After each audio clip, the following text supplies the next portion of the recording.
If you've got Affinity Photo and Designer and they have to be the same version number, won't work otherwise, what you can do, you can create a rectangle and you can then fill it with a gradient.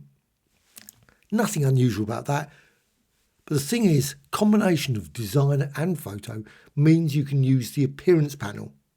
So in Photo, and I'm using Photo 2, with this selected, and I of course can create any gradient and manipulate it with the gradient tool. Here's the gradient tool, and you can see my gradient there. Just click up here, and you've got all the gradients you can find in your swatches. Now you may have a different set of swatches. So once you've got that, what you can do, go to File and Edit in Designer. You need Designer for this, and it needs to be, as mentioned, the same version. Won't work if it's like 2.3 or 2.2, you haven't upgraded it. So select that. As soon as you do that, you're now in Designer. And one panel that I would love to see in Photo, but isn't in Photo, but is in Designer for some weird reason, you've got this. And you can see now you can add additional fills down the bottom, plus add fill. Now, if you're using maybe a pixel layer or etc., it will not allow you to add a fill. Don't know why, but it just doesn't allow you to do that. That's the way it works. So now what you can do, just click Add Fill.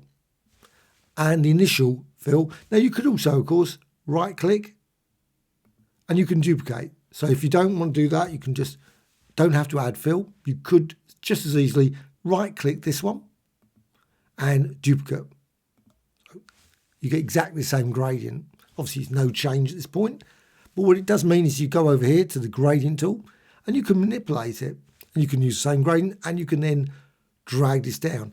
Of course, what you can also do is you can go up here and change the swatch. Please add a thumbs up to this video if you like the video, always appreciated. Also, please subscribe to the channel, always adding new tutorials all the time about Affinity Photo, Designer, Photoshop and many other applications.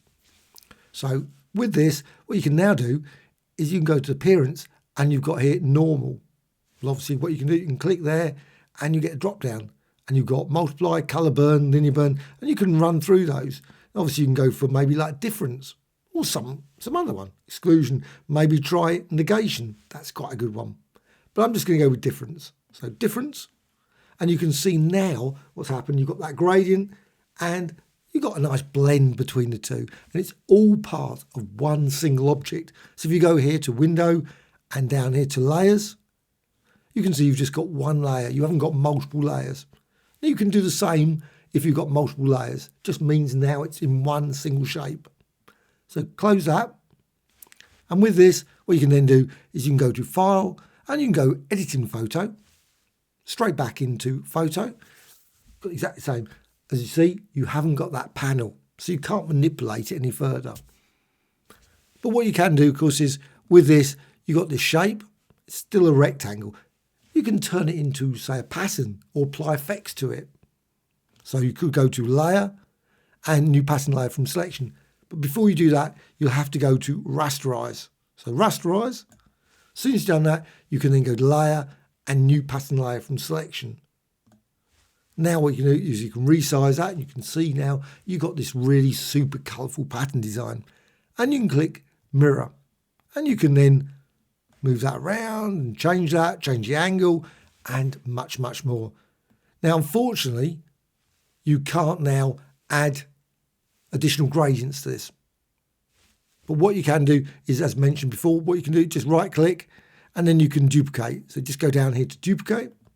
And that just creates another pattern layer. And you can then move that pattern layer, maybe go here, blend modes again, and just go through, maybe try lighter colour, or again, difference, exclusion, something else.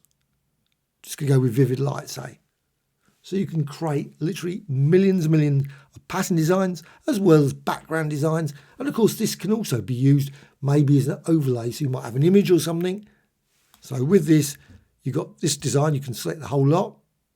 You do that, you can merge them all together, so layer, and you can go down to merge selected.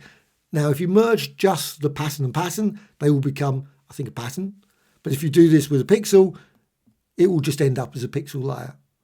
But you may have this, say, above a design, an image, and then you can just sort of combine it with, say, like a face or any other image as well to create some unique designs. Hope you found this tutorial of interest. Any questions, please let me know in the comments below. Always great to hear from you. Bye.